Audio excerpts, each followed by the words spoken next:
Hello friends, food Bangla চ্যানেলে সবাইকে স্বাগত। আজকে একটা রেসিপি শেয়ার করতে চলেছি, স্পাইসি মটন কারি। আর আমি এই মটন কারি কীভাবে করব স্কিপ না করে প্রথম থেকে শেষ পর্যন্ত দেখতে থাকুন। আমি এখানে 400 গ্রাম মটন নিয়েছি। মটনটাকে আমি ফ্রেশ করে ধুয়ে নিয়েছি। আমি এখানে টক দই দিয়ে এই মটনটাকে আধ ঘন্টার জন্য ম্যারিনেট করে রাখবো। পরিমাণ মতন লবণ দিয়ে দিলাম, পরিমাণ মতন হলুদ দিলাম, পরিমাণ মতন তেল দিয়ে দিলাম, একটু পরিমাণে কুচানো পেঁয়াজ এর মধ্যে দিয়ে দিলাম। দিয়ে আমি মটনটাকে সুন্দর করে মাখিয়ে নেব। আমি আধ ঘন্টা চাপা দিয়ে রাখবো রেস্টে।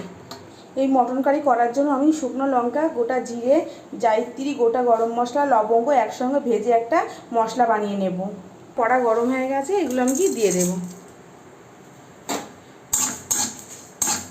মশলাটা আমি ভেজে নিয়েছি, নামিয়ে ফেলব। কড়া গরম হয়ে গেছে, এর মধ্যে আমি সরিষার তেল দিয়ে দিলাম। গোটা জিরে আর গোটা শুকনো লঙ্কা দিলাম।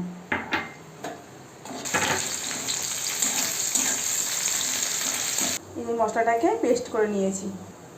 এর মধ্যে আমি একটা আদা পেস্ট করে নেব। আমি মিক্সিতে এই আদা রসুনগুলো দিয়ে পেস্ট করে নেব। আমি পেঁয়াজটাকে লাল লাল করে ভেজে নিয়েছি। এর মধ্যে আমি রসুনের পেস্ট দিয়ে দিলাম।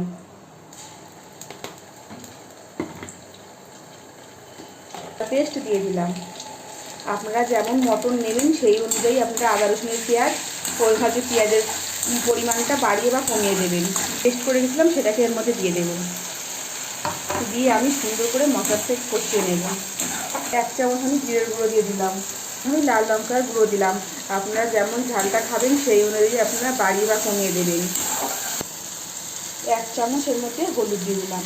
দিয়ে আমি মশলাটাকে সুন্দর করে কষিয়ে নেব। ওটাকে ম্যারিনেট করে রেখেছিলাম টক দই দিয়ে, সেটাকে আমি দিয়ে দেবো।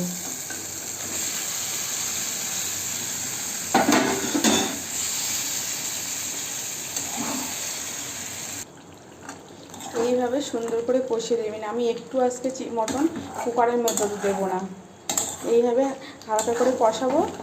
আর এর মধ্যে হালকা করে একটু জল দেবো, এমনি মটনটা সিদ্ধ হয়ে যাবে।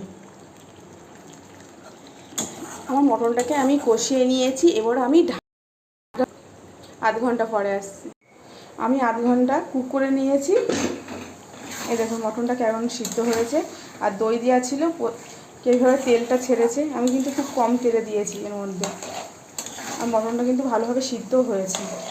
নামানোর আগে আমি ভেজে রাখা মশলাটাকে এর মধ্যে দিয়ে নামিয়ে ফেলবো। আপনারা এইভাবে একবার ট্রাই করে দেখবেন মটন কারি, আপনাদের খুবই ভালো লাগবে। আমার মটন কারি রেডি হয়ে গেছে, আমি নামিয়ে ফেলবো। আমার মটন কারি নামিয়ে ফেলেছি।